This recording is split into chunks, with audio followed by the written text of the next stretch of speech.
کہ قرآن مجید فرقان حمید ہدایت کی کتاب ہے، یہ کیا طوطے کی طرح رٹنے کا کوئی فائدہ نہیں ہے۔ قرآن مجید فرقان حمید ہر سطح پر خیر، برکت اور سعادت کا باعث ہے، رحمت والا ہے قرآن مجید۔ کوئی کہتا ہے سٹیم لے لیں، بھاپ لے لیں، کوئی کہتا ہے نہیں روزے میں نہیں لے سکتے، نہیں لینی چاہیے، بام لگا لی، وکس لگا لی، اس کے اندر ڈال دی، تو ایسی صورت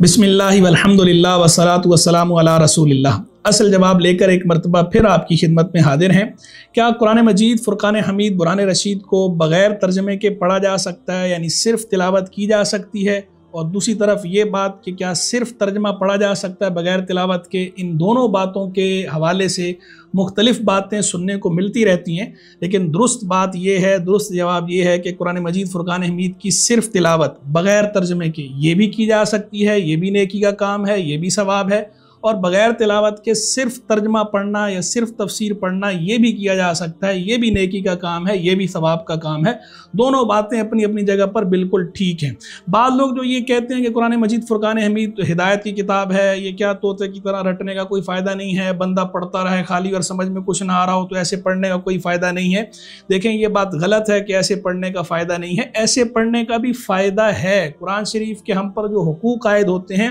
ان حقوق میں سے مستقل ایک حق ہے تلاوت کرنا، تفکر تدبر کرنا، سمجھنا، وہ بھی حق ہے، وہ اگلی بات ہے، اس کی طرف بھی میں آتا ہوں، لیکن محض تلاوت کرنا اس کو بھی آپ ڈینائی نہیں کر سکتے، یہ نہیں کہہ سکتے کہ یہ نیکی نہیں ہے۔ قرآن مجید فرقان حمید ہر سطح پر خیر، برکت اور سعادت کا باعث ہے، رحمت والا ہے قرآن مجید، اللہ کا کلام، اس کو چھونا بھی برکت والا ہے، ثواب کا کام ہے، اس کو دیکھنا بھی ثواب کا کام ہے، اس کو پڑھنا بھی ثواب کا کام ہے، اور اس کو سمجھنا تو پھر نور علی نور ہے۔ تو سمجھنا کی بھی بالکل ضرورت اور حاجت ہے، لیکن تلاوت کی آپ نفی نہ کریں۔ جو اس کی تلاوت کرتے ہیں یہ بھی نیکی کا کام ہے، یہ نہ کہیں کہ تلاوت نہیں کر سکتے، تلاوت بھی کی جا سکتی ہے۔ حضور جان عالم صلی اللہ تعالی علیہ وسلم کا ارشاد ہے، سیدنا عبداللہ بن مسعود رضی اللہ تعالیٰ عنہ کی روایت ہے، جامع ترمذی میں حدیث موجود ہے، انہوں نے فرمایا کہ حضور جان عالم علیہ السلام نے ارشاد فرمایا، من قرأ حرفا من کتاب اللہ فلہ حسنہ، جو اللہ کی کتاب میں سے ایک حرف پڑھتا ہے اسے ایک نیکی ملتی ہے۔ پھر آگے فرمایا والحسنہ بعشر امثالہا،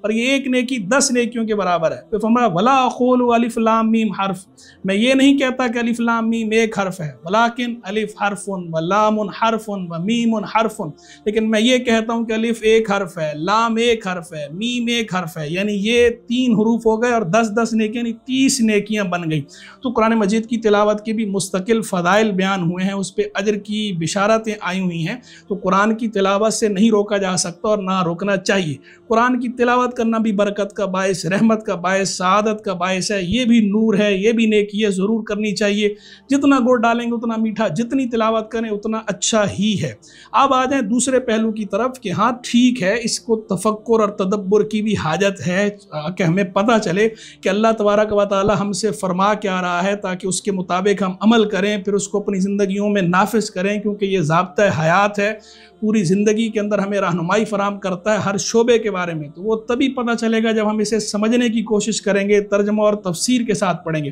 اس کی اپنی ایک اہمیت ہے، اپنی ایک سگنیفیکنس ہے، امپورٹنس ہے، اس کا انکار نہیں کیا جا سکتا، اس کا ڈینائل بھی نہیں ہے، یہ ضرور کرنا چاہیے، لیکن نہ تو تلاوت کی نفی کی جائے، نہ تفکر اور تدبر کی نفی کی جائے۔ تلاوت اپنی جگہ ٹھیک ہے، اور تلاوت کے ساتھ ساتھ تفکر اور تدبر کرنا یہ بھی خود قرآن مجید فرقان حمید کا ہم پر حق ہے، ہم سے شریعت کا مطالبہ ہے، یہ بھی ہم نے کرنا ہے۔ اب آ جائیے اس کے اندر ایک اور پہلو کی طرف، ایک ہے قرآن مجید فرقان حمید کا پڑھنا۔ بعض لوگ کہتے ہیں کہ جناب ترجمے کے ساتھ قرآن نہیں پڑھنا چاہیے، اگر ترجمے کے ساتھ قرآن پڑھیں گے تو گمراہ ہو جائیں گے۔ بعض دوسرے کہتے ہیں کہ جناب یہ علماء حضرات منع کرتے ہیں ترجمے کے ساتھ قرآن پڑھنے سے۔ دیکھیں یہ دونوں باتیں اپنی اپنی جگہ غلط ہیں، ایسا نہیں ہے کہ ترجمے کے ساتھ قرآن نہیں پڑھنا چاہیے، عوام کو بھی ترجمہ اور تفسیر کے ساتھ قرآن پڑھنا چاہیے۔ قرآن اول تو بہتر یہ کہ بندہ خود عربی سیکھے تاکہ اسے پتہ چلے کہ اللہ مجھ سے کیا بات فرما رہے ہیں، لیکن اگر کوئی عربی نہیں سیکھتا تو اپنی زبان میں اس کا ترجمہ ضرور پڑھے قرآن مجید فرقان حمید کا۔ وَلَقَدْ يَسَّرْنَا الْقُرْآنَ لِلذِّكْرِ فَهَلْ مِن مُدَّكِّرٍ،